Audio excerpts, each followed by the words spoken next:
Que visiter en Irlande? Où aller en Irlande? Où dormir en Irlande? Quels sont les incontournables en Irlande? Je vous explique tout cela juste après ça. Bonjour, c'est Christine de À nous le monde, la chaîne qui vous propose chaque semaine un nouveau programme de voyage. Aujourd'hui, nous partons pour un road trip de 10 jours en Irlande.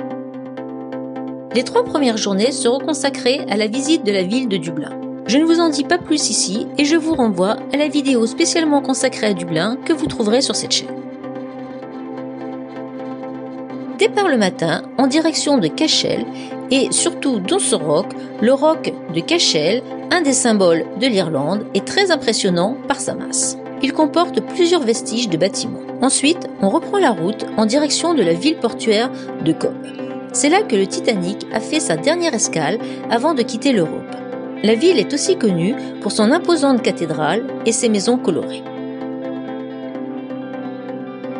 Aujourd'hui, on part à l'ouest parcourir le Ring of Kerry.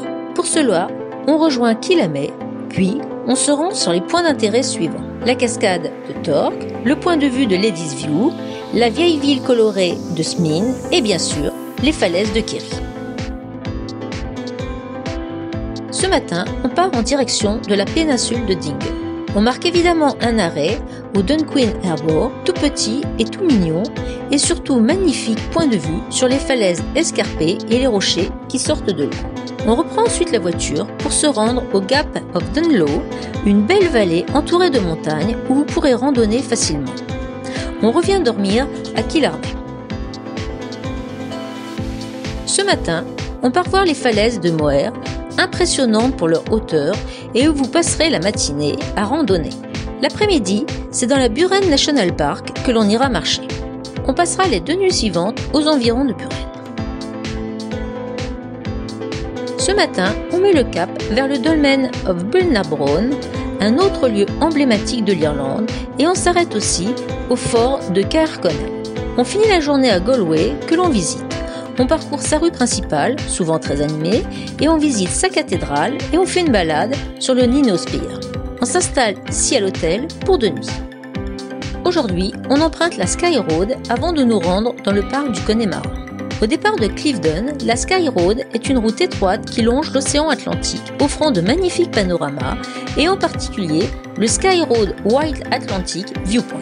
On va ensuite randonner dans le parc national du Connemara où vous pourrez, au choix, monter au Diamond Hill ou vous lancer dans une autre randonnée plus facile. La journée sera consacrée aux îles d'Aran que nous irons explorer en vélo. La plus grande est Inishmore que l'on rejoint facilement en ferry. On rentre dormir à Galway. Avant de rejoindre Dublin, on va visiter l'abbaye de Kilmore, ce qui permet de traverser de très beaux paysages. Très belle, elle est aussi très photogénique en raison de sa position au bord d'un lac et entourée de forêts. On emprunte aussi la Connemara Loop qui traverse de petits villages et longe lac et Atlantique pour des panoramas et des points de vue enchanteurs. On rejoint en fin de journée Dublin pour y passer notre dernière nuit. Voilà, c'est ici que s'achève votre séjour en Irlande. Place maintenant au carnet pratique. Pour ce séjour, vous aurez besoin d'un guide généraliste comme le Lonely Planet ou le Routard. Il vous faudra aussi louer une voiture.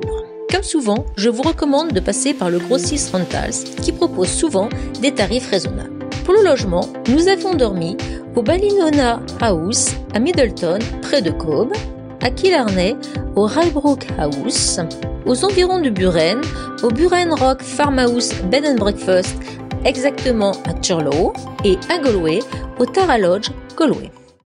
Voilà, cette vidéo est terminée. Merci de m'avoir suivi. N'hésitez pas à poser des questions en commentaire, j'y répondrai avec plaisir. Pensez à vous abonner et à mettre un pouce bleu.